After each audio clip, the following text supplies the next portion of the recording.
Сәлем оқушылар, бүгін біз математикалық сауаттылықтан санның соңғы цифры деген тақырыппен танысатын боламыз. Және де осы тақырыпқа есептер шығаруды үйренеміз. Сабақты соңына дейін көріңдер. Егер сабақ ұнаса, каналыма тіркеліп, лайк басып кетуді ұмытпаңдар. Есептер түсіндіруден алдын сандардың дәрежесін бір қайталап өтейік. Мысалы, қарандар, міне. Бірдің бір дәрежесі бірді, бірдің бір дәрежесі дегеніміз бірдің өзі деген сөз. Бірдің екі дәрежесі дегеніміз бір көбейтілген бір деген сөз, ол да бірді береді. Бірдің үш дәрежесі дегеніміз үш бірді бір-біріне көбейтеміз, ол бізде бірді береді. Сонда бірдің төрт дәрежесі де бір. Бірдің кез келген дәрежесі бізде бірге тең болып тұр.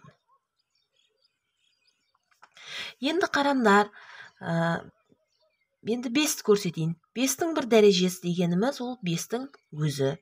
5-тің екі дәрежесі дегеніміз 5 көбейтілген 5 деген сөз, ол 25. 5-тің үш дәрежесі дегеніміз 5 көбейтілген 5 көбейту 5, бұл 25. 25 5-ке көбейтсек 125-ті береді. Сонда 5-тің төрт дәрежесі ол да 625 болады. 4 5-ті бір-біріне көбейтеміз. Сонда 5-тің кез келген дәрежесі қараңдар 5-пен аяқталады екен. Енді 6-ны көрсетейін. 6-ның бір дәрежесі 6, 6-ның екі дәрежесі 36, дұрыс па? 6-ның үш дәрежесі дегеніміз 36-ны тағы да біз неге көбейтеміз? 6 көбейту 6 көбейту 6 деген сөз. 36-ны 6-ға көбейтсек 216. 6-ның төрт дәрежесі тағы да мынаны 216-ны 6-ға көбейтіп жібересіңдер, ол да бізде 6-мен аяқталады. Сонда бізде 6-ның кез келген дәрежесі 6-мен аяқталады екен. Енді қарандар, 2-ні көрсетейін. 2-ның бір дәрежесі 2-ге тең. 2-ның екі дәрежесі 4-ті береді. 2-ның үш дәрежесі дегеніміз 4-ті тағы да 2-ге көбейтіп жібереміз, 8-ті береді. 2-ның төрт дәрежесі бізде 8-ті тағы 2-ге көбейтеміз, 16-ны береді. 2-ның 5 дәрежесі дегеніміз 16-ны 2-ге көбейтсек 32, міне қайтадан 2-мен аяқталып жатыр. 32-ні тағы 2-ге көбейтсек 64, міне 4-мен аяқталып жатыр. 2-ның 8 дәреже дегеніміз 2-ның 5, 6, 7. 7-ші дәрежесі 128 болады. 8-ші дәрежесі 216 болады.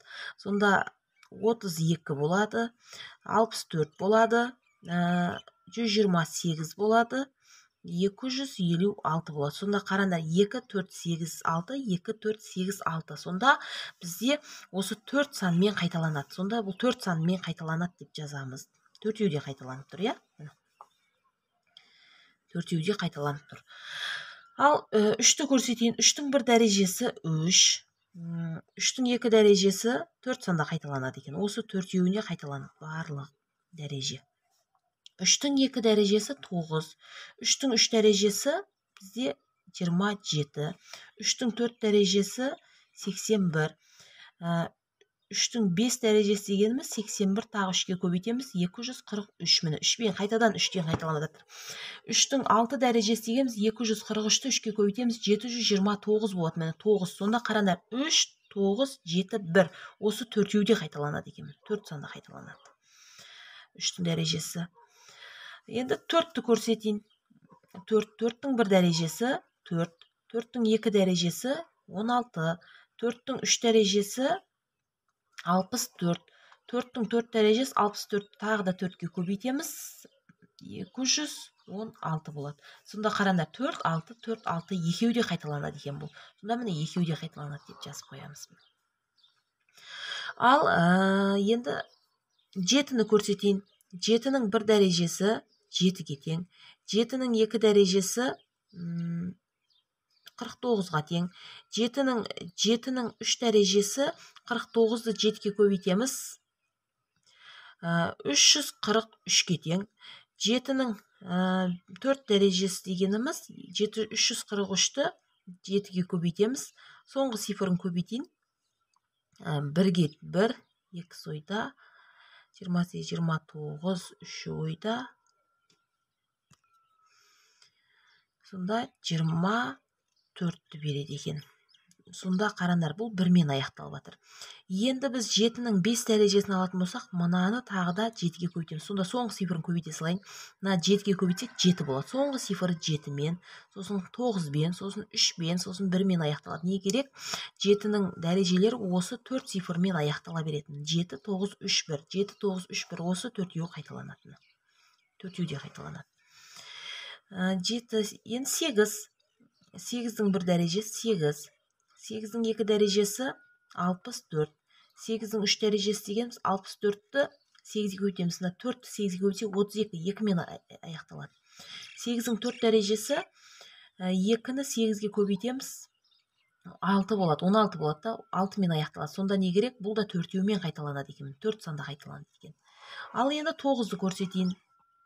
9-ның 1 дәрежесі 9, 9-ның 2 дәрежесі 81, 9-ның 3 дәрежесі дегеніміз 729, 9-ның 4 дәрежесі ары қарай тағы 1-мен аяқталады. Не керек? 9-ның дәрежелері 9, 1, 9, 1 осы 2 санда қайталанады. Ал енді есептер шығарып көрсетейік. Бірінші есеп 2021-дің 2022 саны қандай цифрмен аяқталатынын табыңыз. Ал онда бірінші есепті шығарайық. Бізде қараңдар, 2021-дің 2022 саны соңғы цифры дейді. Қандай цифрмен аяқталады деп жатыр. Ол үшін 2021-ді 2020 рет бір-біріне көбейту оңай емес. Сол үшін мынаның соңғы цифрына қараймыз. Соңғы цифры 1, жаңа мен айтып өттім. 1-дің 1 дәрежесі 1-ді береді. 1-дің 2 дәрежесі 1 көбейту 1 деген сөз, ол да 1-ді береді. 1-дің 3 дәрежесі дегеніміз 1 көбейту 1 көбейту 1, ол да 1-ді береді.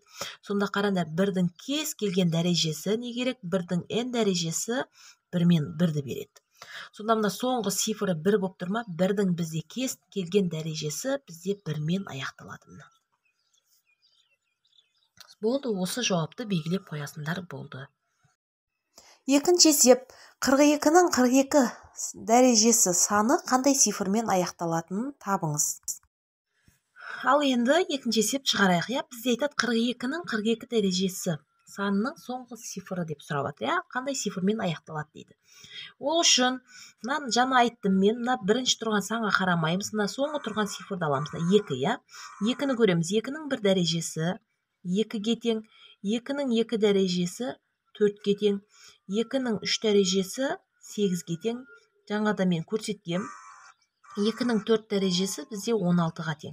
Сонда 4-еуде қайталанады. 2-нің дәрежесі бізде осы 4-еуде қайталанады. Ары қарай 2-нің 5 дәрежесі 32, 2-нің 6 дәрежесі 64, 7 дәрежесі 128, 8 дәрежесі 216 болады да, 2, 4, 6, 8, 6, 2, 4, 8, 6 осы 4 цифрда қайталана береді.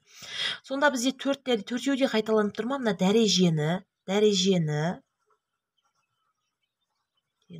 42 дәреже, осыны 4-ке бөлеміз.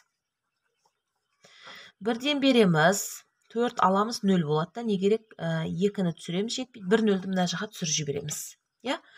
Сонда 2 қалдық қалады. Не керек? 42-ні 4-ке бөлсек 10 бүтін болады да, 2 қалдық қалып кетеді. 2 қалдық қалды ма? Қараңдар, егер 1 қалдық қалса 2-мен аяқталады, 2 қалдық қалса 4-мен аяқталады, 3 қалдық қалса, қалдық қалмаса 6-мен аяқталады.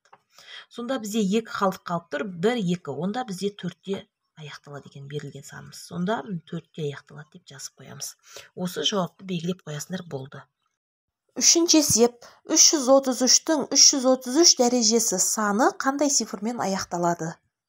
Енді үшінші мысалды шығарайық. Үшінші мысалда 333-тің 333 дәрежесі дейді. Саны қандай цифрмен аяқталады деп тұр.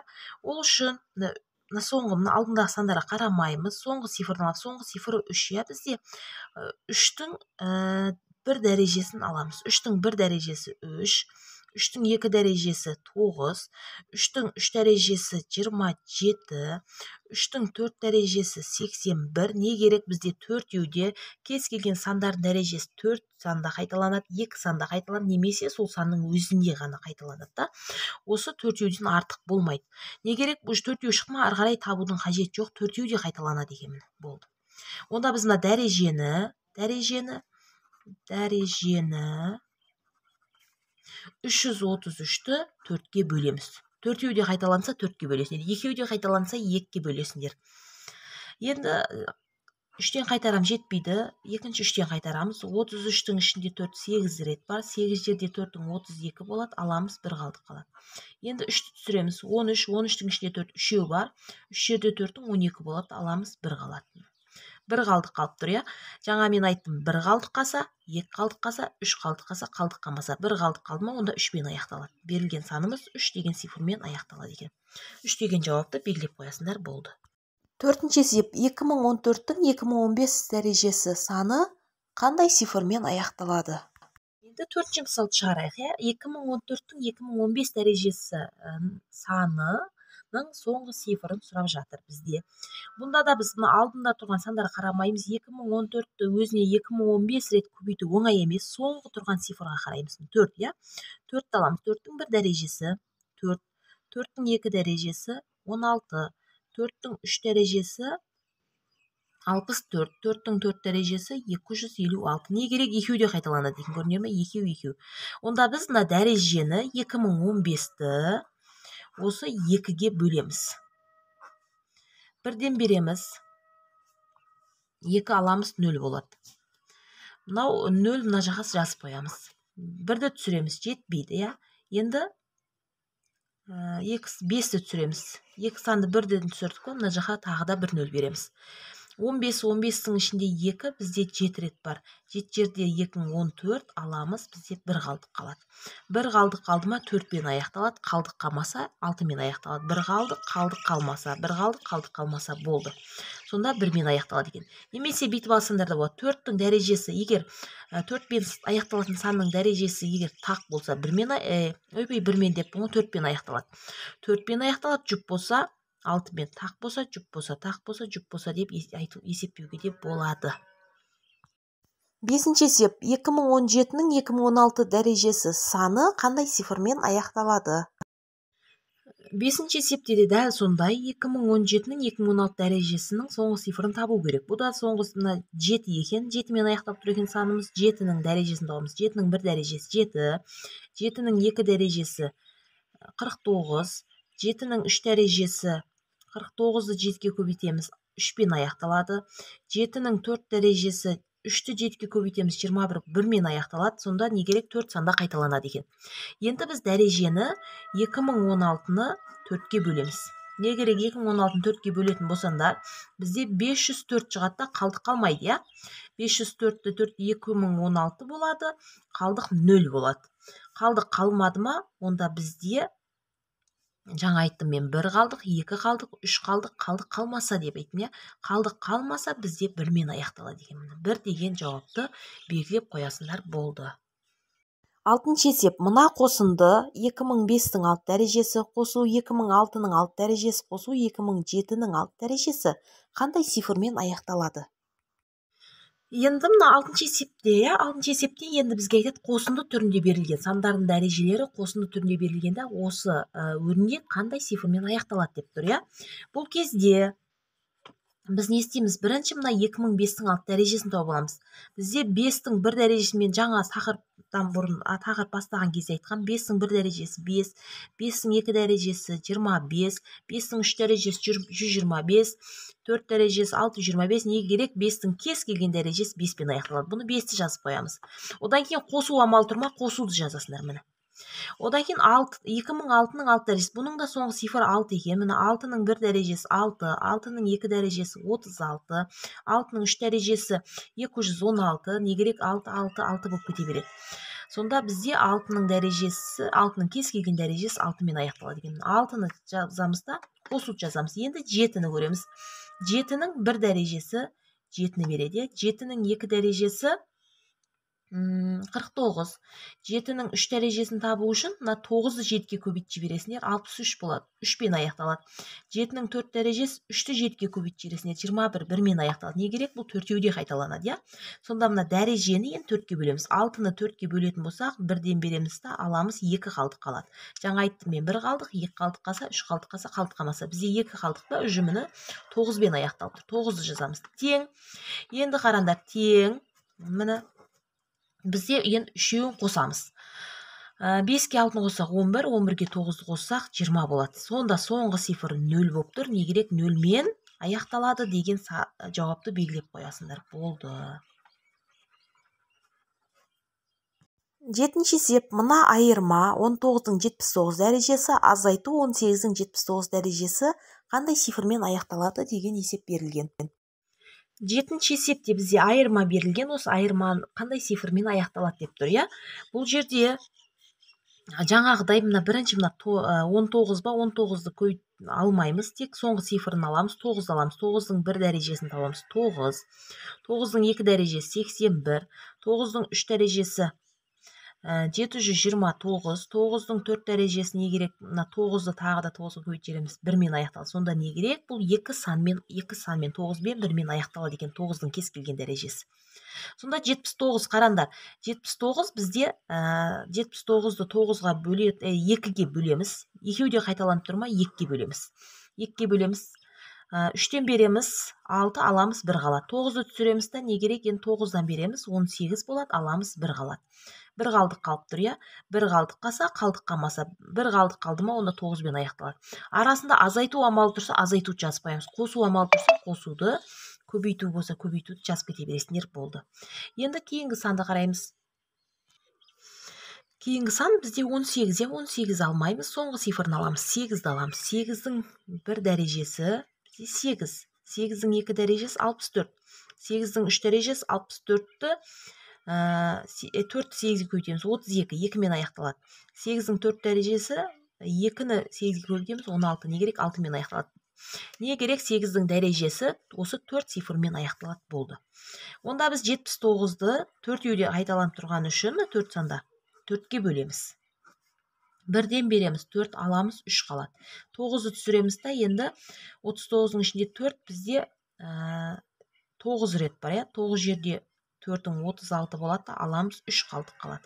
Жаңа айттым, 1 қалдық, 2 қалдық, 3 қалдық. Бізде 3 қалдық қалып тұрма, 2-мен аяқталады екен. Енді 2-ні жазып қоямыз. Егер арасы көбейту болып тұрса, көбейтіп жібереміз та, соңғы цифрын ала саламыз. Егер бізде қосу тұрса, қосып жібереміз. Бізде азайту тұр, азайтып тастай саламыз. 9-дан 2-ні алсақ, бізде 7 қалады. Сонда берілген өрнегіміз 7 деген цифрмен аяқталады екен.